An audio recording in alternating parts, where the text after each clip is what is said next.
ஸ்ரீ சங்கரா TV நேயர்களுக்கு வணக்கம். சுபதினம் நிகழ்ச்சியில் அனைவரையும் சந்திக்கிறதுல மிகவும் மகிழ்ச்சி. இன்னைக்கு ஜூன் மாதம் 13ஆம் தேதி சனிக்கிழமை. இந்த நாளுக்கான 12 ராசிக்கும் பலன் மற்றும் பரிகாரத்தை பார்க்கலாம். அதனைத் தொடர்ந்து ஒரு கேள்வியும் உண்டு. இன்னைக்கும் பார்த்தீங்கன்னா ஒரு கால சர்ப்ப தோஷ அமைப்புல தான் கிரக நிலைகள் இருக்கு. சூரியனும் சந்திரனும் ஒரு அமாவாசை திதியை ஒட்டின ஒரு கிரக அமைப்புல இருக்காங்க. ஸோ இந்த நாளுக்கான பலன் எப்படிங்கிறத பார்க்கலாம். இன்று மாத சிவராத்திரியும் கூட. மேஷராசினியர்களுக்கு இன்னைக்கு 2ஆம் இடத்துல இருக்கக்கூடிய சூரியனும் சந்திரனும் குடும்ப வாழ்க்கை, தனஸ்தானம் மற்றும் குடும்பத்தில் இருக்கக்கூடிய சர்ச்சைகளுக்கு நல்ல ஒரு விடிவு காலம் உண்டு. நீண்ட நாளாக இருக்கக்கூடிய பண விவகாரங்களுக்கும் நல்ல ஒரு மாற்றத்தை பார்க்கலாம். இன்றைய நாளில் இந்த மேஷராசி அன்பர்களுக்கு இன்று அலுவலகம் மற்றும் குடும்பம் சம்பந்தப்பட்ட விஷயங்களில் நல்ல மாற்றங்களையும் பார்க்கலாம். இன்றைய நாள் மேஷராசி அன்பர்களுக்கு எண்ணங்கள் நிறைவேறும்.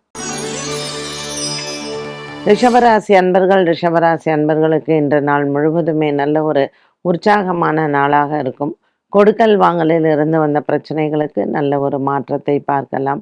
குடும்பத்தில் இருக்கக்கூடிய பெரியோர்களின் அன்பையும் ஆதரவையும் கிடைக்கக்கூட நாளாக இந்த நாள் அமைகிறது. ரிஷபராசி அன்பர்களுக்கு இன்று மனதில் எழக்கூடிய ஒரு சில குழப்பங்களுக்கு நல்ல ஒரு விடை கிடைக்கும். மிதுன ராசி நேயர்களுக்கு 12ஆம் இடத்தில் சந்திரன் இருப்பதனால் சற்று தூக்கமின்மை இருக்கலாம். மிதுன ராசி அன்பர்களுக்கு இன்று நாள் முழுவதுமே சின்ன சின்ன குழப்பங்கள் வந்து போகும். பெரியோர்களினுடைய ஆசீர்வாதங்கள் பரிபூரணமாக கிடைக்கக்கூடிய நாளாகவும் இந்த நாள் அமைகிறது.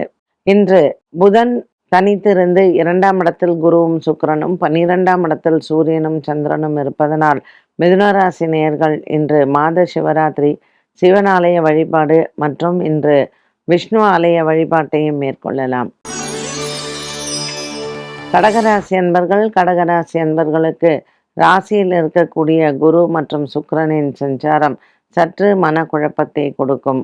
மேலும் கடகராசி அன்பர்களுக்கு சந்திரன் உச்சபலம் பெற்றிருப்பதனால் மனக்குழப்பங்களும் மன பயமும் அதிகரிக்கலாம்.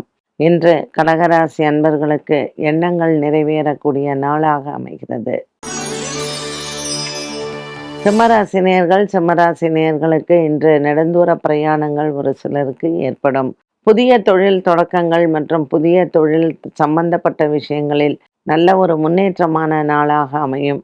சிம்மராசி அன்பர்களுக்கு இன்று 10ஆம் இடத்தில் இருக்கக்கூடிய சூரியன் சந்திரன் மற்றும் பாக்கியத்தில் இருக்கக்கூடிய செவ்வாய் அனுகூலமாக அமைகிறார். கன்னிராசி அன்பர்களுக்கு இன்று பள்ளி பருவத்தில் இருக்கக்கூடிய மாணவ மாணவிகளுக்கு நல்ல செய்திகள் காத்திருக்கிறது. குடும்பத்தில் இருக்கக்கூடிய ஒரு சில குழப்பங்களுக்கு இன்று நல்ல ஒரு மாற்றம் இருக்கும். கன்னிராசி அன்பர்களுக்கு பாக்கியத்தில் சந்திரன் உச்சபலம் பெற்றிருப்பதும் குரு பகவான் லாபத்தில் அமர்ந்திருப்பதும் நல்ல ஒரு மன அமைதியை கொடுக்கும். துலாம் ராசி நேயர்களுக்கு இன்றைய நாளில் வெற்றி செய்திகள் காத்திருக்கிறது. பல நாட்களாக இருந்து வந்த ஒரு விதமான குழப்பங்கள் இன்று தீரும்.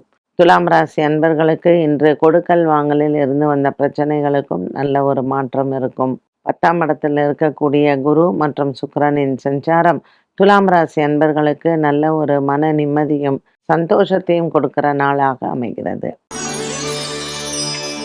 விருச்சிக ராசி அன்பர்களுக்கு குடும்ப சண்டைகள் தீரும். நண்பர்கள் மூலமாக இருந்து வந்த ஒரு சில குழப்பங்கள் மாறும். விருச்சிக ராசி அன்பர்களுக்கு இன்று கனவுகள் நிறைவேறக்கூடிய நாளாகவும் அமைகிறது. 7ஆம் இடத்தில் இருக்கக்கூடிய சந்திரன் 8ஆம் இடத்தில் இருக்கக்கூடிய புத பகவான் பிரிந்த தம்பதிகள் ஒன்று கூடுவதற்கும் விருச்சிக ராசி அன்பர்களுக்கு இன்றைய நாளில் குடும்பத்தில் ஒரு சில சுப செலவுகளும் காத்திருக்கிறது. தனுசு ராசி அன்பர்களுக்கு இன்று பல நாட்களாக இருந்து வந்த குடும்ப போராட்டங்கள் ஒரு விதமாக மன நிம்மதியை கொடுக்கும். சொத்து தகராறுகள் மற்றும் பிள்ளைகளால் ஏற்படக்கூடிய பண பிரச்சனைகளுக்கு இன்று நல்ல ஒரு மனமாற்றத்தை பார்க்கலாம். தனுசு ராசி அன்பர்களுக்கு 8ஆம் இடத்தில் குரு சுக்கிரன் இருப்பதனால் கணவன் மனைவியிடையே சின்ன மன பேதங்கள் ஏற்படும். 5ஆம் இடத்தில் இருக்கக்கூடிய செவ்வாய் பிள்ளைகளால் இன்று உங்களுக்கு நன்மைகளை தருவார். உடல் ஆரோக்கியத்தில் இருந்து வந்த குறைபாடுகள் தீரும். மகர ராசி நேயர்களுக்கு இன்று பல நாட்களாக இருந்து வந்த கடன் சுமை குறையும். குடும்பத்திலேயும் சரி, அலுவலகத்திலேயும் சரி நல்ல ஒரு மாற்றத்தை பார்க்கலாம். பல நாட்களாக இருந்து வந்த ஒரு போராட்டம் முடிவிற்கு வரும். இன்று உங்கள் பிள்ளைகளால் மன நிம்மதியும் சந்தோஷத்தையும் பார்க்கலாம். மகர ராசி அன்பர்களுக்கு இன்று மனவேதனைகள் இல்லை. கும்பராசி நேயர்களுக்கு நீண்ட நாட்களாக இருந்து வந்த ஒரு சில குடும்ப பிரச்சனைகள் தீர வாய்ப்புகள் உண்டு. 5ஆம் இடத்தில் இருக்கக்கூடிய புத பகவானும் மற்றும் 6ஆம் இடத்தில் இருக்கக்கூடிய குரு சுக்கிரன் சேர்க்கை தன லாபத்தை கொடுக்கும். வெளிநாடு தொடர்புகள் மற்றும் கணவன் மனைவி பிரிந்திருந்தவர்கள் ஒன்று கூடுவது, வெளிநாட்டிற்கு செல்ல பிரயாணங்கள் இதில் தடையாக இருந்தது, நல்ல ஒரு மாற்றம் உண்டு. மீனராசி நேயர்களுக்கு குரு சுக்கிரன் சேர்க்கை பிள்ளைகளால் உங்களுக்கு நன்மைகள் நடக்கும். 4ஆம் இடத்தில் இருக்கக்கூடிய புத பகவான் சற்று மனதில் குழப்பங்கள் படிப்பு விஷயத்தில் கொடுத்தாலும் நல்ல ஒரு மாற்றத்தையும் தருவார். 2ஆம் இடத்தில் இருக்கக்கூடிய செவ்வாய் அனுகூலமாகவே அமைகிறார். மீனராசி நேயர்களுக்கு இன்று மனதளவில் இருக்கக்கூடிய பிரச்சனைகளுக்கு நல்ல தீர்வு உண்டு.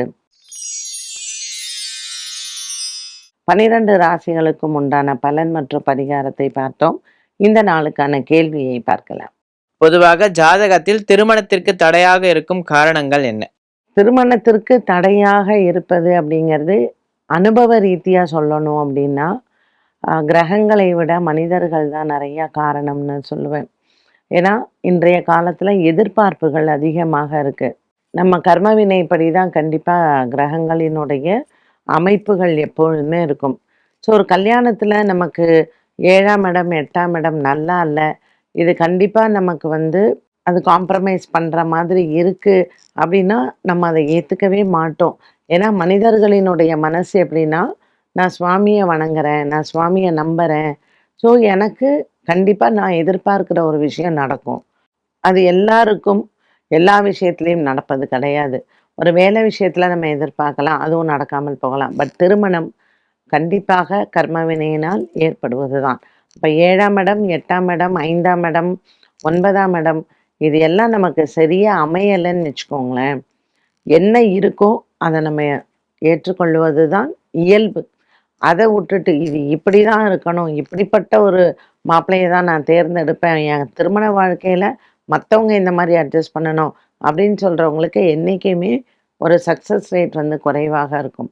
அப்போ கிரக நிலைகளில் 7ஆம் இடம் 8ஆம் இடம் 5ஆம் இடம் இது மூன்றும் நம்ம நல்லா இருக்கணும்னு சொல்கிறோம். ஸோ சூரியனுடன் சேரக்கூடிய சனி செவ்வாய் ராகு இந்த அசுப கிரகங்களினுடைய சேர்க்கை 7ஆம் இடத்துல 8ஆம் இடத்துல எல்லாம் இருந்தால் அண்டர்ஸ்டாண்டிங் ஸ்பௌஸ் வர்றது ரொம்ப கஷ்டம். இல்லை ரொம்ப ஹாப்பி லைஃபாக ரொம்ப ஷார்ட் லிவ்டாக இருக்கும். ஸோ கிரகநிலைகளில் திருமணத்திற்கு கிரகங்கள் நல்லா இருக்கணும்னா 7 8 5 நல்லா இருக்கணும். என்ன நேயர்களே, இன்றைய சுபதினம் நிகழ்ச்சி அனைவருக்குமே பயனுள்ளதாக அமைந்திருக்கும். மீண்டும் சந்திக்கும் வரை நன்றி, வணக்கம்.